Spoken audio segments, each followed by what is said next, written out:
name is Jennifer, and for my capstone presentation, I focused on things to consider when grouping English language learners. So today we're going to talk about typical groups, so things that people normally think about when they go to group their ELLs. Flexible groups, so how we can change those groups up a little bit. A theory behind grouping those ELLs. Different ways to group same level ELLs, and then just an overview of different things to consider to make those students feel welcome into our classrooms. So typical things that people think about when we go to group ELLs, there's different backgrounds that all of our students come from. So whether it's different countries, different home lives, different families, whether they have siblings, all those different things that can contribute to our students and different things that they're going to bring into the classroom. So whether those students are coming from an environment that could be hostile and they're running away from things, whether they've been here for a while but they're still just learning English, it really depends and can be different for every student. Another thing is the proficiency levels. So how proficient are they in English? Can they hold a conversation? Do they understand different levels, whether it's level 1 all the way up to other levels, 2, 3s, whatever it may be for our student? That is definitely something that is going to play a factor into grouping our students into different levels. The language that they originally speak. So it can be a language that is really easily related to English or one that has completely different roots. And based on that, we'll know how well we can expect our students to pick up English and how quickly they may do that. And sometimes we will want to group students from specific backgrounds, such as Spanish speakers, all together. And then we can focus on different strategies to teach those students versus students that know Arabic as their first language. So sometimes we don't want to mix all those students together in the same classroom because they may have different strategies that we need to focus on teaching them. Lastly, another common factor into our groups will be the student's age. So sometimes we may have a student that is 6 that knows English very well, and so they need to be in a higher ability group. Or maybe we have another student who is 16 and just starting to learn English. So they could be different ages, different proficiency levels, it really just depends, and we want to try to group those students together for the most part.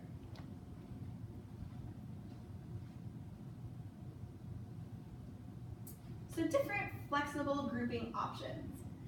So the first one is interest grouping. This one's pretty cool, but usually our students will have to know each other for a little while and have kind of figured out the different levels and abilities of each other, and they get to group themselves by similar interest or what they want to learn. So if it's for a project or an assignment, they get to pick their own peers and then work together. So they get to really pull on their own strengths and weaknesses. It's really student-centered rather than teacher-centered, but it can lead to lots and lots of really good learning opportunities for those students.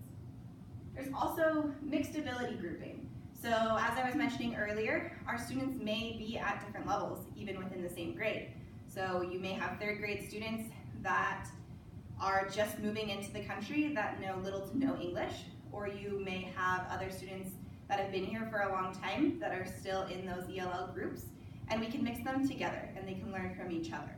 So you might have the lower levels mixed with the higher levels in the same group, so that way they can learn from one another and teach each other. Our next one is ability grouping. So students with the similar abilities, so at the same learning levels, will be grouped together for explicit instruction. So with those different methods, we might have different skills that we need to work on with specific students that we need to teach them explicitly. And those will be different at different levels because they have different skills they're working on. So that's the ability grouping. It's going to improve their fluency, reading comprehension, vocabulary development, and then the communication strategies among those students.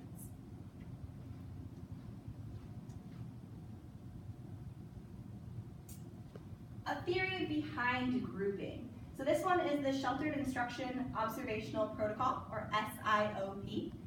And what it means is you're determining what skills and concepts the students need to learn before they're ready to actually start learning. So sometimes our students are not mentally ready, and that could change day to day, but most of the time we have a general basis once we first get to know our students, and that's really important to know before we just throw them into this group. This could also be things like whether your student is quiet or if they are very outgoing, and those are different things that you need to consider before you can start grouping them.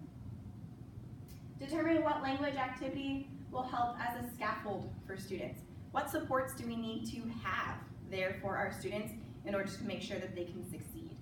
Whether you have to have paper and a pencil for them to write their thoughts down, or maybe they like to look things up on the internet, so you have a tablet or a laptop. Those different things can help scaffold, and we can change our teaching instructions to then match what our learners need, rather than trying to make them change everything that they know to learn how we are teaching. The last one is using an inquiry method to teach students and help them understand the learning objectives. This one can be really cool because you're throwing it all at the students. So you give them a topic and they have to ask questions about it. And we can ask guiding questions to lead them to it. So whether those students know what the topic is to begin with, we can give them information and different supports, and then they get to explore through it.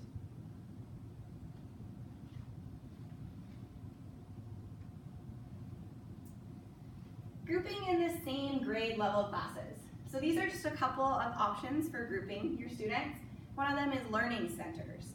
And this is going to be really common in the general education world, especially for our elementary students. So centers or rounds, whatever your teacher likes to call them, are different stations around the room that the students will move through, usually in about 10 or 15-minute increments, really just depends on the age.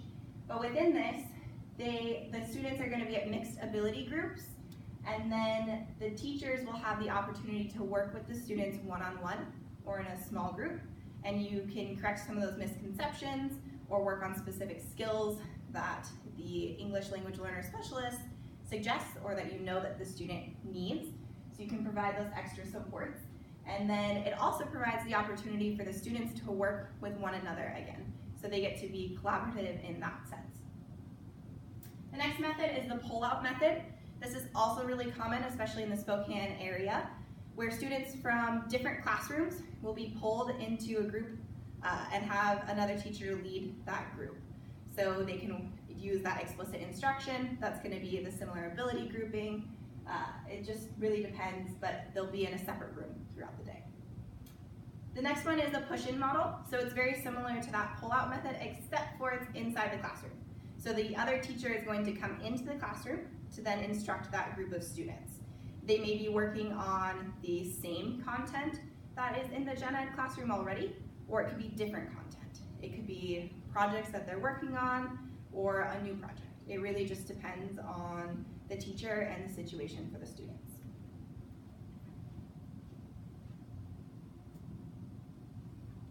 Lastly, what to consider when teaching ELLs. So the student or the learner should be invited into a community of practice.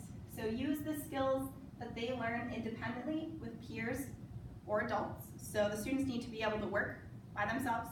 They need to be able to work with other students in the classroom, and they need to be able to work with the teacher or other adults. We cannot assume that our students are going to generalize all of these different methods of learning, so we need to explicitly teach them at some point to these students.